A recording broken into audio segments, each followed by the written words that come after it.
Welcome back. Thank you all for being here at Bernie's Bungalow for More Up North. We have live taping every week, and you are so welcome to come down, have an adult beverage, and you know, then you get your questions answered by our panel at the end of the show. The panel, speaking of, Dr. Carolyn Woody's back with us because, well, frankly, she's beautiful and I couldn't let her go. She is here, a biologist, and Shawn Dochtermann on the end down there. I'm so glad we've got him, 30-year commercial fisherman who just got back after crab fishing from his 3-week trip in Thailand. Yes, which explains that's not a crabber's tan that we're used to seeing. He serves as vice president of the Alaska Jig Association and secretary of the Crewmen's Association based in Kodiak. And fishing's in his blood. His dad did it, he's doing it. And anyway, I'm so glad you're able to make it up here from Kodiak. Thank you very much for inviting me. And Tim Smith is a commercial fisherman as well, and from Nome, right? Yes. He is the president of the Nome Fishermen's Association, and you're also a biologist and a pilot. That's right. Because this is Alaska, we don't have enough people, so we have to do lots of things very well. Because there's a bunch of us who don't.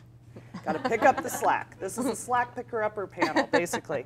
So a couple things. This topic of fisheries, it is so thick among us from coastal Alaska who are in the middle of it. But so much of Alaska isn't. You know, Anchorage doesn't have a port. There's a lot of fishermen that live here, but we don't have a port. It's not in the faces of people. Fairbanks, little landlocked. And so many of the issues that go for us as Alaskans or fishermen aren't paid attention to by the bulk of the population.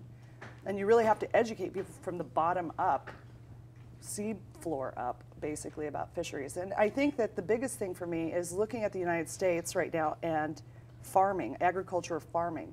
And you can see what has happened over the last 100 years with all these small-time farmers going out of business and the great big corporate agriculture machine coming in, and how that has changed people's lives and really the fabric of America, certainly the Midwest. And in Alaska, we have seen the same thing to a certain degree. We've seen this sort of corporate swell come in, take over to a certain extent, and now a whole lot less fishermen than we used to have, which doesn't make sense because there's more production. So I'd like to invite you to, like, what are your thoughts on that, Tim? Well, we're one of the worst affected areas in Alaska. Nome had commercial fishing. It ended in 1989, 20 years ago. And we haven't had commercial fishing for salmon in the Nome area in the last 20 years, and there's no prospect for having enough fish for commercial fishing in the future. And even worse than that, subsistence fishing, we have the only Tier 2 subsistence fishery in the state of Alaska. And that's where not all subsistence fishermen get to fish either. There's a scoring system, and only the most highly qualified subsistence fishermen get to fish. And it's the only place in the state of Alaska. There's no real plan to change that situation. So, for the love of God and all that is holy, we're in the best position to have the most salmon in Alaska. And we have people that are subsistence fishermen. This isn't like sell it to market. This is like, I'm gonna eat it. And they're on a list? Yes. That's ridiculous. So last year, though, this came to light with Ammonic. I think, you know, yes. In Western Alaska, there were huge issues going on there that they'd been shut down. And then again on the Yukon River this year, and maybe you could speak to this, Dr. Woody, the whole idea of we've got treaties with Canada, we've got to let enough salmon get up, and so they shut down subsistence. But my understanding is there was more bycatch than the subsistence would have taken. Well, honestly, I can't speak as well to this as probably you can. So relative to the bycatch and what's gone on as far as like the pollock fisheries, that's right. Part of what you're bringing up? Well, and also to people being hungry there. Yeah. Well, the Ammonic got the most publicity last year, but it wasn't just Ammonic, and it wasn't just last year. The situation is worse on the Yukon this year than it was last year. Not only are king salmon harvesting severely depleted, both for commercial and subsistence fishery. There was no king salmon commercial fishery at all. And the chum salmon fisheries are greatly curtailed to protect kings. And also the runs are also depleted in fall chums, and fall silver fishing was also reduced. And so commercial fishing is a shadow of what it was. It used to support people on the Yukon. They're really hurting. On the bycatch, though, I mean, what was the limit that the North Pacific Anadromous Fish Commission, what did they put for the bycatch allotment for the pollock fishery for kings? In April, they adopted a hard cap of 60,000 kings that won't take effect until 2011. So there's no restriction now. The sky's the limit. 60,000 kings is a lot of fish. To put that in perspective, that's more fish than commercial fishermen caught in the whole AYK district. That's from the Kuskokwim to Barrow. And that's okay for bycatch. That's just bycatch. Which bycatch, it's not like buy other things. It's waste. I accidentally caught this fish. The cannery's not going to buy it, so I'm going to dump it or use it as bait. That's what it is. Shawn Dochtermann, you are down there shaking your head and you're gritting your teeth and you're sporting a fancy. I've been part of this whole pollock fishery and looking at the salmon bycatch, and just the first quarter of this year, the salmon bycatch went down, but the halibut bycatch went up 79%. Why the hell can't you just go out and fish? So you're just trading bycatch to, you know. Right. Why can't you just go out and catch fish, and whatever you catch, that's what you sell, so we're not wasting it. I mean, I hate to sound like, I've sat through fisheries meetings, and frankly, I almost went into a coma. They are so remarkably boring by design. I don't know what they put in the coffee, but Ambien or something that makes you want to sleep, because you're sitting there just pounding it, and it's like, it's not working. And it's almost by design that they don't want people to come in and understand the stuff. But why couldn't we just go catch a fish and sell it? Well, I'll start with my career. I started at 14 years old in Kodiak. Child labor. And by 16, my dad was telling me the federal government will come in and they're going to change it all and take it over.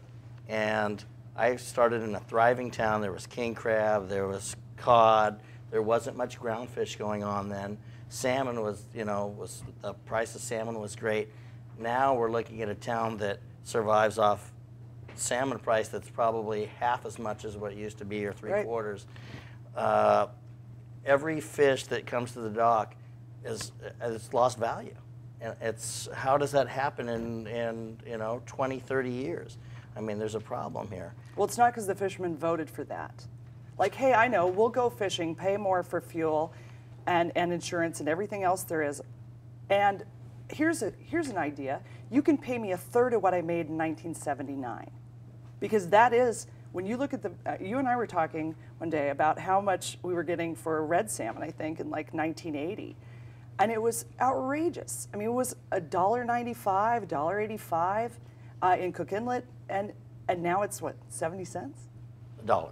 $1 now? And the cost of living and the way it's got up. Yeah, and so if you take the cost of living, it's worth a quarter inflation, compared to what $1 is exactly. now. Yeah. Exactly. So, nobody picked this. So your dad said it would be the federal government. How'd that work out? It's straight up the federal government. It just came from a North Pacific Fisheries Management Council meeting. And I spent the last 5 years of my life, besides fishing, trying to change things and hold them up from privatization and have something for the future fishermen. And the way it's going, we're pretty much on our last species of privatizing it, which is taking it from an open access where anybody can go fishing and giving it to a few hands, and they control the purse strings and extract these huge amounts of revenues and make the actual fishermen slaves. That's what. Well, you say that like it's a bad thing. Oh wait, it is. I got that now. That's the. No, it is. Short form. There is a certain amount of enslavement that has happened with fishermen. They are basically owing the company store. I mean, can you speak to that for a minute, Tim? Yeah, I mean, fishermen fish for peanuts now. The average fisherman, because these fisheries have become industrialized at such a level. And I just wanted to get back to your question about why they can't process all the fish. I mean, that's an idea. But the other reason is that the industry also controls the managers and the political decisions. If you go down to the council today, you'll see the industry is quite dominant in decisions made, and regulations like that would cost them money don't pass. Wow, it's not like Alaska's ever seen this before with an industry. No. Where they go in and buy up the legislators and make decisions based on what would make them profits. Wait, they had a club. It was called the Corrupt Bastards Club.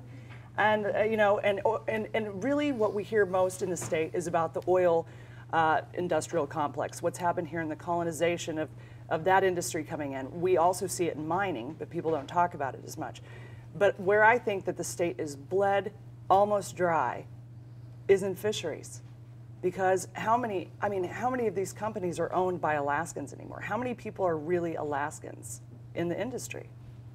Very, very few. And getting back to this history of Alaska, that was one of the reasons, one of the real driving forces for statehood was the dominance of our salmon fisheries by Seattle fishing industries, fishing with fish traps. So we would have some sort of, I don't know, sovereignty over our fisheries, and now look who's running it. It's actually not even Seattle as much anymore as it is Korea and Japan.